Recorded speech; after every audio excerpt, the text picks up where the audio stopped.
en tant que ñun parti politique waxuma rek nekk fii di kaña gi mais c'est un message. Mais tu as pas retourné pour dire à ce peuple là waaye jóge leen fële waaye ngeen naan Amadou Ba ngeen di sonkoriser soxlawuñ loolu da ngeen ko waroon xànni gaay na leen non ñun soxlawuñ loolu ñun yéen lañ àndal yéen lañ bëgg a voter. C'est à nous partis politiques organisés de mettre le cadre pour que Sénégalais yi mën a exprimer. Ñun loolu moom mooy suñu responsabilité, c'est pas de leur descendre, battez-vous. Sur ça, il faut vous battre. Ousmane, je reviens sur ça, il faut vous battre. Sur ça, moi, je me bats. Sur ça, je me bats. S'ils sentent le besoin de sortir, comme mars, ils sont sortis. S'ils ont senti le besoin de ne pas sortir en masse ci élection législative, Ousmane Sonko ne graw nañ leen dem ak li fi nekk caw gaay peuple bi fekk si ko. ñu ñëw mois de juin peuple bi génn ne ko yow xoolal gaay dañ la condamné xaaral ñu ñëw lijjanti ko ñu jàpp ko veille bi ñu koy jàpp Ousmane Sonko lan la bu ngeen ma kiyee nii il a senti benn kii peuple bi ne non jàpp nga ko léegi nooy def ak moom foo jëm ak moom comprendre nga nee nga troisième candidature léegi fan nga jëm ak gan gi nga jàpp ko mu nekk say loxo di résister ba tey ba nga ko jàppeeg tey dara changé wu dara mënoo ko jëmam yaa ngi ko téye prison xamoo noo koy def téye ko prison cooli mooy danga koy bàyyi ak doo ko bàyyi danga koy tere bokk wala doo ko teree bokk peuple bi ñun di ñu jox le signal nañu maintenir leen affaire bi ñun ñu ngi ak yéen. On ne veut pas de ces gars-là. Légui, on en est au Sénégal dans une situation où, à la limite, c'est honteux de faire ruslu. Madame Ousmane Sonko, vous m'avez beaucoup élection parce que vous avez gagné. Non, c'est gagné avant l'heure. Nyep, nango. Pape Djibril Fall et Dr Abdourahmane Diouf, quel que soit le respect bi ñuy am ci ñoom mais xamuñ sax li leen wax lo nañu bàyyi ñi ñu pare leen fa lañ tollu Sénégal bët bu rusul toj moo tax bool tu n'as rien compris ñun on sait mënutu leen dox suñu maay lii nitu APR la ruube rek ak fet on est dans ce pays là ñun patriote bu leen bokk parce que bu ngeen bokkee da ngeen di gaye loolu ndam da ko gën a rëy fierté da ko gën a rëy on ne s'est pas battu pour rien en fait ñun ñoo fi xeex ba ñëpp xam ne ñun ñooy gaye Abdoulaye Wade bi muy ñëw Abdou Diouf kenn xaaru ko Macky Sall bi muy ñëw ñun ñoo ñëw toog ñëpp xam ne ñooy gagné pour la première fois dans l'histoire politique du Sénégal ñu ne un candidat yow foog ñu téye la parce que da ngay gagné au premier tour. ñun ñi di débattre dans ce pays là est-ce que léegi dañ koy téye wala duñ ko téye ci lu dul dëgg.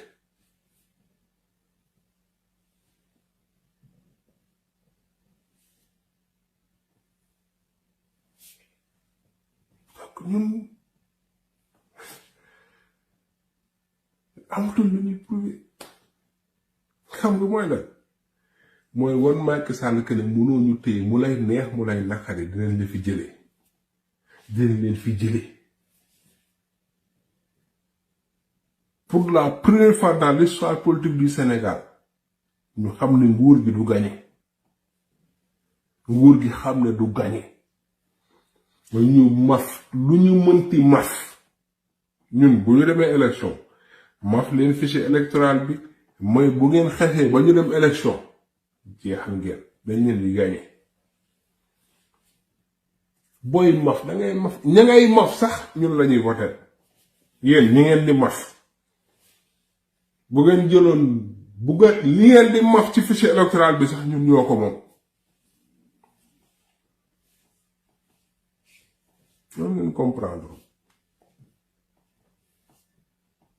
dem leen centre de vote Amadou Ba ngeen dajale fa 1 million de Sénégalais ñun si 1 million yi ñun am nañ ci 800,000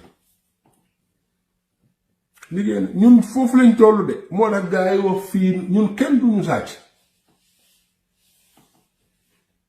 dinañ xam luñ koy xeexe dinañ xam luñ koy protéger dinañ xam luñ leen di gagné 10 heures gars yi ñu wax midi 10 heures c'est plié lu ñu maf ñu laal ni dëkk boo xam ñépp Sonko lañ ñooy mafe ñëw ña nga yaakaar ne sax gis nga APR même seeni représentant sax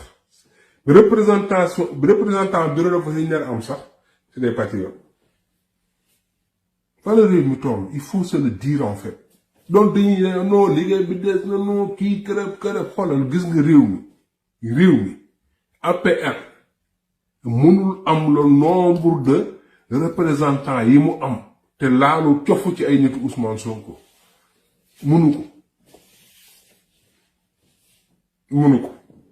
man bii vote législatif yi man bureau bi moo xam man maa fa nekkoon xoolal représentation wu APR yi parce que lañ voté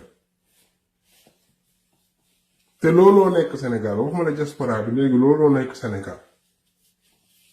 maire yi ngeen di financer du question de Sonko la ñuy voté de Sonko lañ bëgg saa yi nekkatul léegi comme ay boy Pastef ñëw nax leen ak yu demee noonu maire yi ñoom ñooñu gën a bëgg Sonko ñoom dañoo yàkkamti votel Sonko yemul foofu de en fait votel Sonko day nekk fierté pour ñëpp votel Sonko day nekk un rendez-vous bu Sénégalais yi am maanaam votel Sonko dafa dem ba nekk benn besoin bu Sénégalais yi am benn genre besoin boo xam gis nga les gens ont envie les gens veulent voter c'est que yéen ngeen comprendre nit ñi dañoo bëgg votel Sonko bëgg la en fait yéene nekkatul rek cadre politique nit ñi suñu yaay yi léegi dañu bëgg voter Sénégal yi gisoon nañu xëree pour parrainer Sonko dañu ko bëgg ñoom ñoo am le besoin ça en fait c'est devenu un besoin national en fait parrainer Sonko voter Sonko c'est devenu un besoin national donc c'est ça qu'on doit amplifier en fait foofu lañu war a nekk en fait parce que foofu la suñu doole nekk mooy mbooloo bi askan bi mën nañu xeex sur le terrain juridique mais suñu doole newul foofu xam nga foofu luñ mën wane ne lii mooy yoon bu ngeen bëggee ngeen def bu ngeen bëggee yéen a xam mais doole ji Ousmane Sonko bu naan peuple bi moo koy décider mais peuple boobu kon moom mooy suñu doole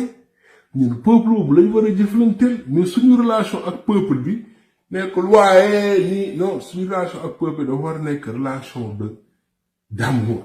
de bëggeel de cofeel de yërmande parce que à la base le patriotisme c'est quoi bëgg sa réew bëgg sa waa dëkk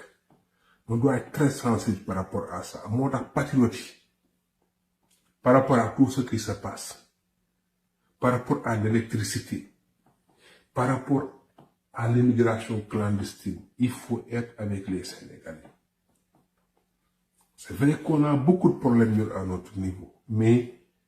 c'est ça en fait. Il faut se fondre dans la masse. Il faut être avec les Sénégalais. Il faut parler avec les Sénégalais. Il faut communiquer avec les Sénégalais. Il faut expliquer aux Sénégalais.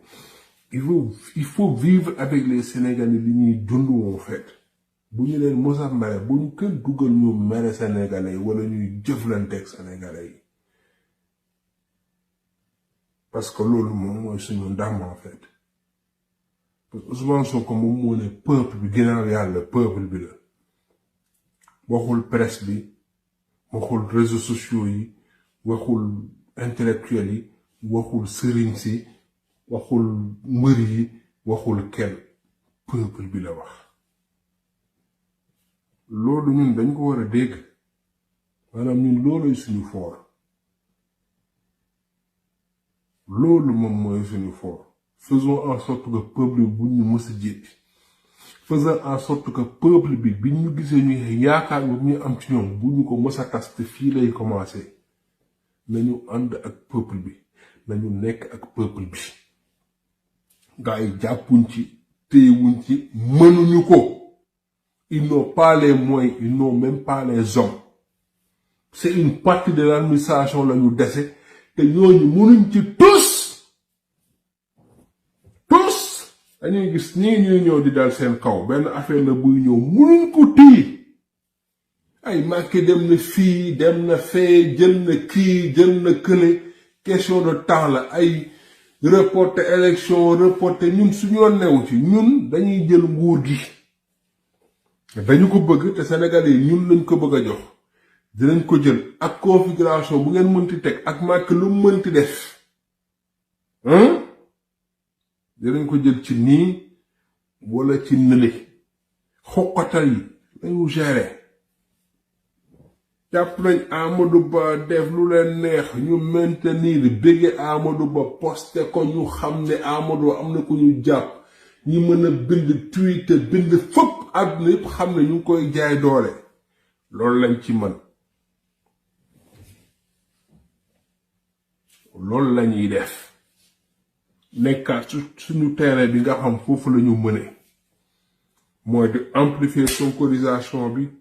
mooy di ko dugal fu nekk mooy di présent partout gën a sax ci réseaux sociaux yi di bind ay messages yu positif di poster yu positif lu avocat yi def dañuy tàccu lu Amadou Ba def ñu tàccu lu El Malick def ñu tàccu Ousmane Sonko def ñu tàcc lu parti bi def ñu tàcc lu Ngagne Demba Touré def ñu tàcc lu jigéen ñi def ñu tàcc lu JPS def ñu tàcc lu état bi lu nguur gi def ñu xëpp ci suuf lu journaliste wax mu arrangé ñu intellectuel wax ko mu arrangé ñu chroniqueur ak keneen wax mu arrangé ñu amplifié ku wax lu ñu arrangé wul du ñu la partage du ñu la xool du ñu la lijjanti surtout ñooñu ñu gën a soxor ci ñooñu dégg naa mbaam bu dee bi Aïssatou Diop Fall mu ne dem naa Cheikh Bara naa defa émission ñun la yaakaar ñu seral ko bu réer ay kër nit da ngay am fulla Aïssatou Diop Fall gisuma lu mu mën a indi ci combat bi fulla bi nañ koy wane foofu pas benn tey Idi Jon waa bu def faux pas ku nekk bëgg a jaay nii wala benn Issa bu def faux pas wala beneen bon faux pas sa entre guillemets voilà nañ koy wane foofu Aïssatou Diop Fall elle veut revenir nañu am fulla ñu tege ko nële nañuy am fulla c'est-à-dire ñu won nit ñi que ne fii ku fi waxul lu neex Ousmane Sonko comme carte gi leer na bu ñu ko seetaan du yem seetaan de nañu dem c'est-à-dire nañu dem sa xolal ñu signaler leen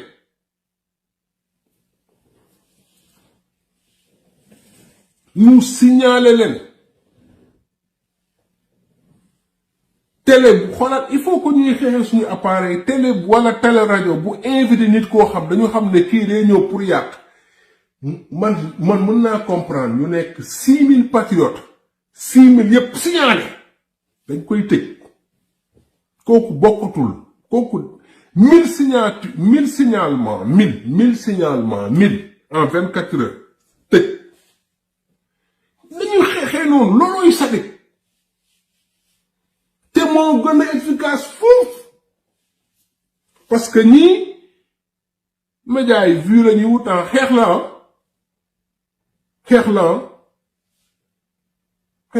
parce que ñenn ñi deful seen liggéey ñenn ñi dañuy yàq ñenn ñi dañu nekk ci di game quoi xam nga loolu laa c'est que dafa am li tax neutre bon li tax neutre gën a bon ci combat bi gën a yées ci combat bi mooy waa Benno Bokk Yaakaar sax ñenn ñi ñu ngi xeex parce que dañu bëgg a téye nguur ñi bëgg a téye ay privilèges ñi bëgg a am ay kër kii ñun dañuy xeex pour peut-être changer affaire mais neutre xam nga ndax mu bon te moo gën a yées mooy neutre fi mu toogee moom il se dit bu ñuy faloo un fou bu ñuy continuer ñu daanu un fou neutre bi foofu la toog moom xamul na ci li muy ruub bi ay nit a ngi ciy dee ñu ci ñàkk seeni place ñu ci sonn ay nit di jàpp ay nit di ci tes ay kër di ci def moom yoonam loolu tax neutre bon day def pour def neutre moo gën a yées ci combat bi moo tax ñooñu jaruñ sax yërëm li may naan man Maître El Hadji Diouf laa gën a respecter un neutre parce que Maître El Hadji Diouf au moins lu muy nekk mbaam assumé na mbaam bi mu doon bu Moustapha Diakhaté lu muy nekk xaj assumé na xaj gi mu doon mais neutre moom kenn xamul lu mu doon farul fii farul fële amul benn yëg-yëg moom il se dit y a pas plus égoïste qu'un neutre moo gën a égoïste ci àddina moo tax c'est ça loolu yëpp dafa bokk ci combat bi les gens se diront non loolu c'est pas démocrate mon cul c'est pas dans quel monde ngeen nekk c'est pas démocrate pour tuer comme ça 50 jeunes 70 jeunes comme ça 86 jeunes yu dee barki démb Sénégal comme si kenn deewul 86 jeunes ci benn gaal bu daanu 86 yu dee man maa ngi photo bi booy ci biir gaal gi ñu tegal leen nii ay sénégalais ñu teg ñëpp a dee ñëpp gaal gi nii ñëpp ñoom ñëpp ñu tegale leen 86 barki démb réew mi mu ngi mel ni boobu Macky Sall mu ngi inauguré rue vous imaginez ñun ci dëkk bi ñu nekk ñaan la yërmande dëkk nii 365 jours sur 365 Allah machin kërëb màggal bi gàmmu 365 jours chaque jour benn sëriñ bees kenn damay màggal fii damay gàmmu fii damay sant fii damay cant fii damay kii fii yàlla kilifa yi ni réew mi kërëb fu ñu dem ñu dalal ñu kii ñu nàngam barki dem ba 86 plus de 80 sénégalais yu dee bu ñu leen wonee gaal gi man maa ngi photo bi bugguma ko woon posté ñu rangale leen nii ci biir gaal gi ñu ngi leen tegle ñi sol ay short ñi def yaramu neen ñuy def nii ñuy tëgg xool affaire bu yéeme laa lay wax nii 80 et quelques gars yi yëgaluñ ko sax seen yaram Amadou premier ministre mu ngi wër ci dëkk bi di taxawaalu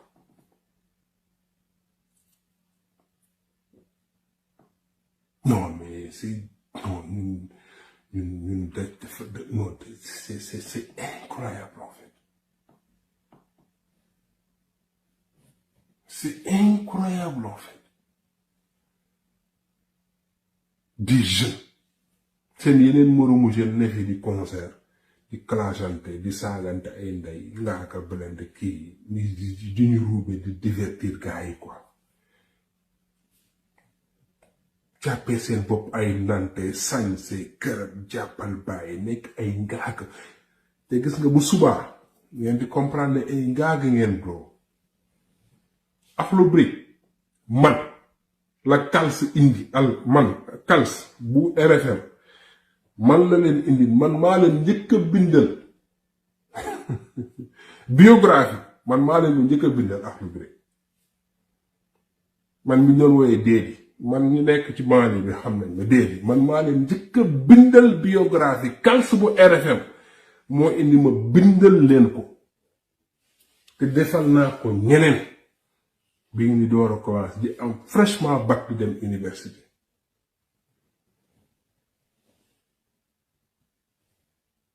ngeen nekkoon ay booy gëree booy yu jantal au moment où ñuy rey booy di on parle de plus de 10 000 yu dugg fële plus de ay milliers yu dugg fii ay milliers de morts vous permettez Sanchez Solo di kaajante di rey des jeunes comme vous meurent quoi. Vous êtes des porteurs de voix. Après, quand on le dit, vous pensez que nous, on est contre vous, en fait. Mais, bye, avec vous, ça se fait quoi? Bro, après, vous avez comprendre. Fait 20 ans, 30 ans, vous avez comprendre. Non, oh! Oui, mais, en fait. Qu'est-ce que je faisais? Et le pire, moi, quand les gens vont écrire l'histoire, parce que les gens ne le disent pas. Bro, il y a 80 et quelques jeunes qui débarquent des mots, en fait. Et on va l'écrire. Et pendant ce temps-là, on va dire que, voilà, il y avait, nga que, diou, yu don roubante, Pape Sidi Fall di roubé, about no stress di roube gars yi nekk ci leneen parce que moment boobu loolu ngeen nekk def c'est ce qu'on retient en fait. Mais réveillez-vous quoi. Ça n'a rien à voir avec la politique quoi, mais réveillez-vous quoi. C'est pas un état qu'on a. Loolu dayoon na pour ñëpp taxaw mais 60 et quelques dee nañ Mboro ñu koy jóor ñu yónnee leen police dóor 80 et quelques te c'est des milliers ñoo dee ci géej gi mais 80 et quelques yoo xam dañu ñëw ñu ne ñii c'est des Sénégalais dee nañ 150 la affaire bi defoon ñii mooy ñu ñu for ñeneen ñi gisuñu leen mais ñii mooy ñu ñu for ñu dee mais dëkk bi nada.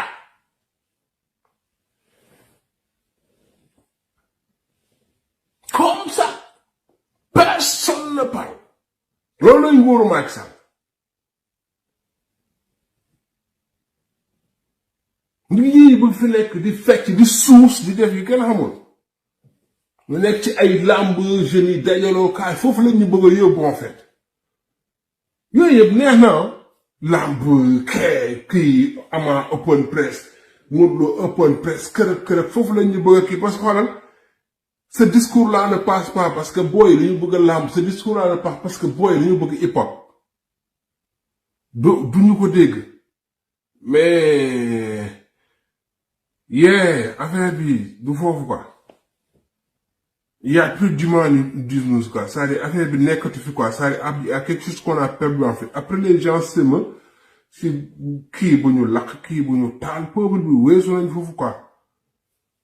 Les autorités là duñu jàng ci dara quoi gis nga ce pays là si bu ngeen dof doloo ba mu basculer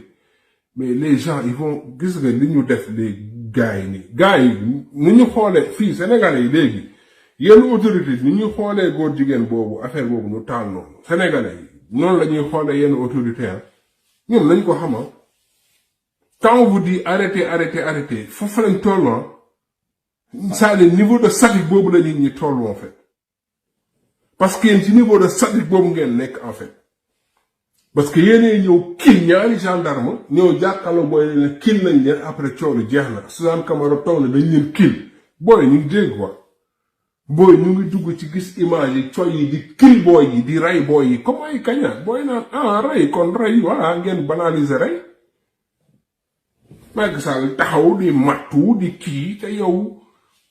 Macky Sall yow boo daje woon ak man mii boo daje woon ak man ci mbedd doo boo ma xool sax bu dul état moom Ousmane Sonko doo ma xool ay toog di mattu mel ni yow la te doo fakk doo dara yow nguur di mattu di tëju di rey sa bopp ay la jóob ay Biram Fay nga xamul leen université Mamadou Ngom ñaa ma gis ko muy arrogant ay gars yi nga xamante ni saa yi boo jàkkaarloo yi boo leen xoolee ñu sëgg ñemoo ñu kii di jaay la grande gueule quoi comprendre nga waroon nekk ay nante nekk ay géré ñu xam fi ñu jógee ñu waroon gérer affaire yi naysal Fatick jàppale booy def ay affaire ñu nekk ci nguur gi nekk ay ngaaga 12 ans ngeen ñàkk nguur gi Fatick naada booy yi ngeen teg leen dil ngeen waroon nekk ay guerrier parce que am na fu ngeen jaar ñu nekkaloon université ngeen jóg di ñodde ay affaire parce que nangam te ñu xam quoi te bu dul dara di dara du nguur du kese saa yi xam na ñu demee quoi.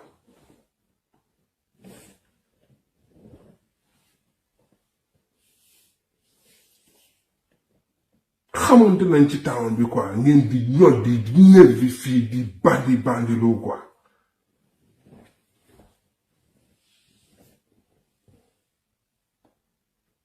ay Pape Matar kii Pape nu tuddati Pape kii Ndour Pape kii di jaay arrogant jàppee affaire bi foo quoi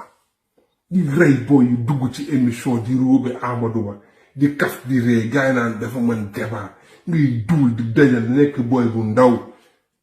ñu nag yéen ñun ñooy nekk ci tawat bi men Macky Sall dafay jóge fii dañuy daje ci Cameroun ñu daje Sénégal di ngeen ñu xool nag da ngeen sigi xool ñu ñun ñëpp dañuy wàcc ci xoolal ñun dañuy jóge ci kaw bi ñu wàcc fekk fa Baye Fall li nit daf doon wax ñu dëkk Sénégal bokk ak yéen Sénégal ñuy xoolan ci bët nag ba xool mais kan mooy gaynde gi kan mooy kan nguur dina jóge seen loxo ngeen jàkkaarloo ñu leen di xool ngeen ñuy xool affaire amul nervi parce que foofu noonu ñun duñu jënd nervi ñun soxlu ñu jënd nervi loolu moo leen di xaar mais loolu moo leen di xaaral di ngeen xat ci town bi di ngeen xat ci dëkk bi di ngeen ñàkk nguur gi te di ngeen xat ci dëkk bi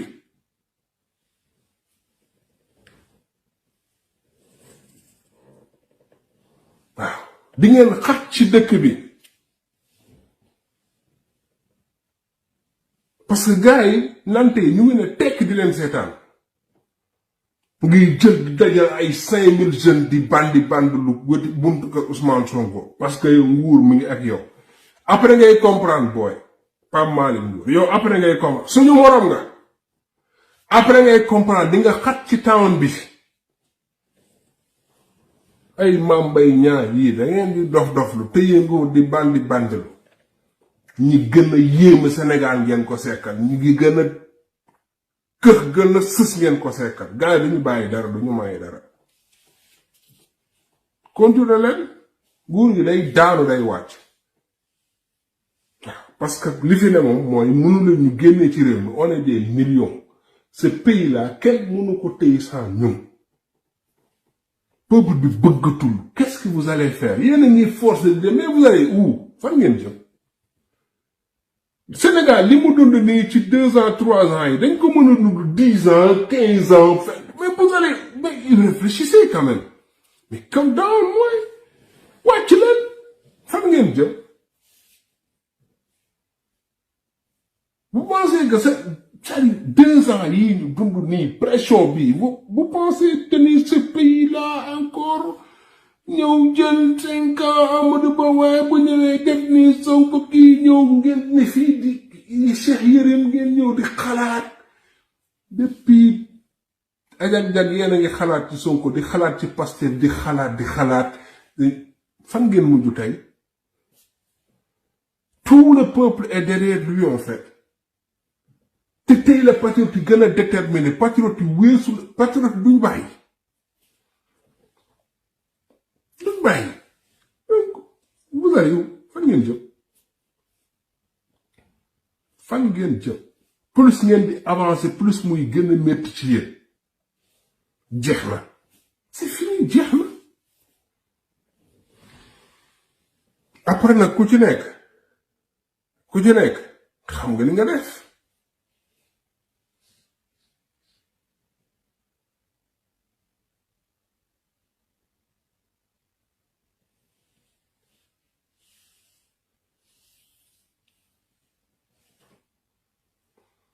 non que Aïssatou Diop Fall dem rendre visite Cheikh Bara amul problème Cheikh Bara c'est une personnalité publique il peut recevoir qui il veut dinañ comprendre position yooyu noonu amul problème Cheikh Bara ñëw na fi taxaw ne par exemple Birima ku baax la ci moom ma ne ko man Birima moom Sénégal nit ku bon la vous avez votre liberté mais nag c'est pas parce que Aïssatou Diop Fall dafay dem soxla ay vues indi Cheikh Bara que ñun ñëpp dañuy riiroon buñ fa demee na doon pour ku fa dem seetaan nag signaler bloqué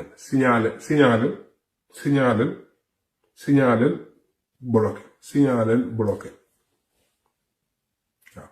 léegi noonu la ñuy dañuy moom day utiliser ñoom ku mel ne Aïssatou Diop Fall ñeneen dañuy utiliser ñun ñuy seetaan pour ñu seetaan leen ok ñun dinañu topp Cheikh Bara mais du doon j'aime du doon kii du doon commentaire signaler rek ku dem daal barkeelul Cheikh Bara daal léegi ku Cheikh Aïssatou Diop Fall daal neen dina ko invité Cheikh Bara moom nga baal ma na la bàyyi chronique bu la invité nag ñun patriote yi dinañu def délégation ñu dem ziyaare ji ko ci page bi waaye dootul nekk pour j'aime ko wala bu may ko doole patriote bu fa dugg signalé patriote bu dugg xolal may ko bopp signalé ko mën nañ fa nekk 10 000 nag toog di déglu Cheikh Bara mais 10 000 signalement lañ koy may looloo koy faj loolooy tax ñu nekk nit parce que dofuñu jine jàpp leen c'est des gens yoo xamante ni nii dañu defar seen image defar seen lépp ci deretu booy yi deretu ñëpp il faut même pas boycotter du ma ko seetaan de nañu gunge Cheikh Bara bu dee da koy invité ñu gunge ko ca émission ba ku nekk ziar ko fa may ko fa benn signalement ñëpp nag waaw discours haineux waaw discours haineux ñëpp may ko fa ñëpp léegi ñu nekk nit jour boobu noonu soit day invité Cheikh Bara kontam bi tëj wala mu bàyyi Cheikh Bara kontam bi des fa mu nekkoon ñun ñu kon ñu dem suñu yoon c'est-à-dire ñun on n'a pas besoin yàlla lim ñu may on n'a pas besoin de voilà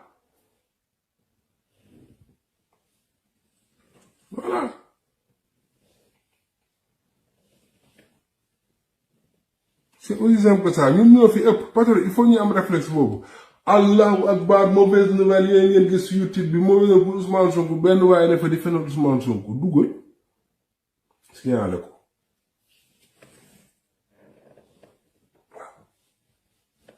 c'est aussi simple looloo koy faj waaw yi ñu gis ñuy fayee suñu combat bi allahu akbar Ousmane Sonko naa nga dugg fa benn waaye toog fa di duula ka dajale naan waaye Ousmane Sonko du nekk kii kërëb di fen duggal ca kii ba nga signalé ko duggal de mais signalé ko waaw maanaam patriote fu ngeen dugg nit du parce que fi mu toll nii carte gi leer na nekkatul affaire politique nekkatul dëgg ak fen dëgg ji rek a fi nekkatul pensée unique nekkatul ñàkk démocrate nekk ñàkk bugg dugg signalé romb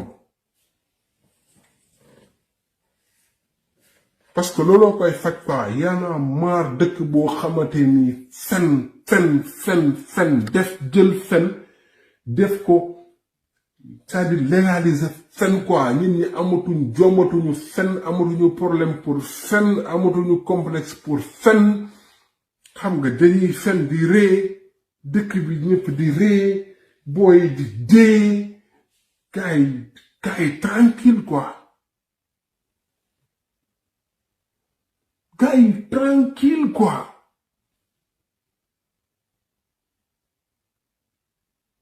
non yàlla bu ñu yàlla mbugal ñun suñu dëkk bi dafa doy waar ne ñun li ñu war a xoolaat ci dëkk bi dafa bëri dëkk jullit dëkk maam Bamba dëkk maam Limaamu dëkk maam Baye Niass dëkk Hadj Maalik dëkk Yaasin de Cànnum dëkk nii mais ñun suñu dëkk bi dafa garaaw de ñun suñu dëkk bi dafa garaaw dafa yéeme ñun suñu dëkk bi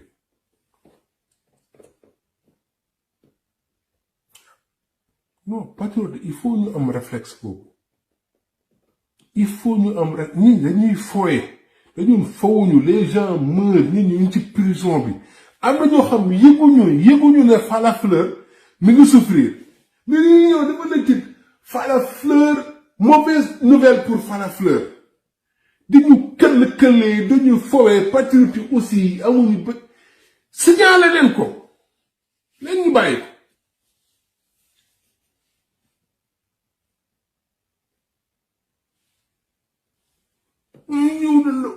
aji ndaw xawma lan duula la ñoom ñu ngi ci wutum xaalis wutum cash ñoom ñu ngi dund stress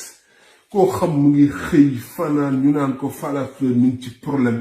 wala koo xam ñu ngi xëy Ousmane Sonko mu ngi ci coma nekkul ci coma nga dugg yuti waaye ne la mauvaise nouvelle pour Ousmane Sonko signalé ko demal nga signalé ko nga loo koy fekk parce que dañuy fo ak xolu ñen ñi yërmande bi zéro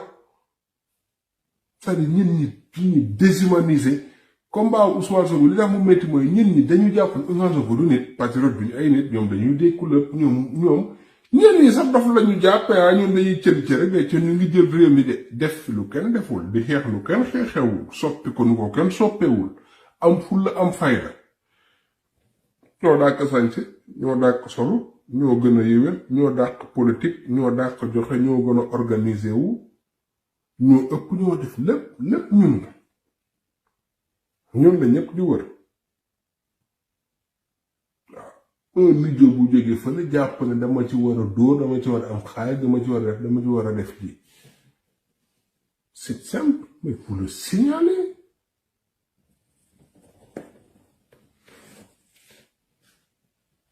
faut le signaler TikTok bi vous signalez ñoo fépp ñoo fi gën a bari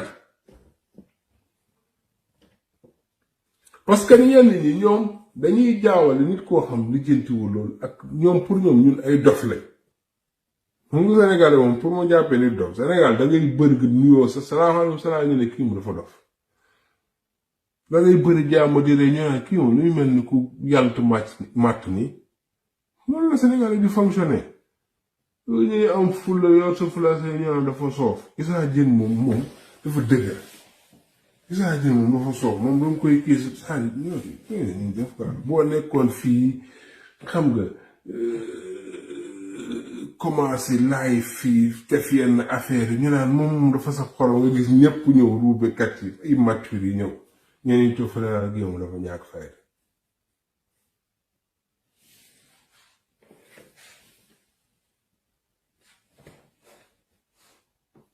am na ñoo xam ñu ngi ci combat bi nekk ci combat la ñuy xoolal ñu ngi ci seen YouTube ñu ngi seen kii di kërti liñ ci am rek lu ñu ci am rek waaw lu ñu ci am rek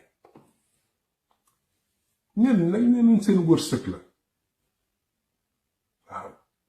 mais ñun nag aussi dafa am fu ñu nekk c'est du sérieux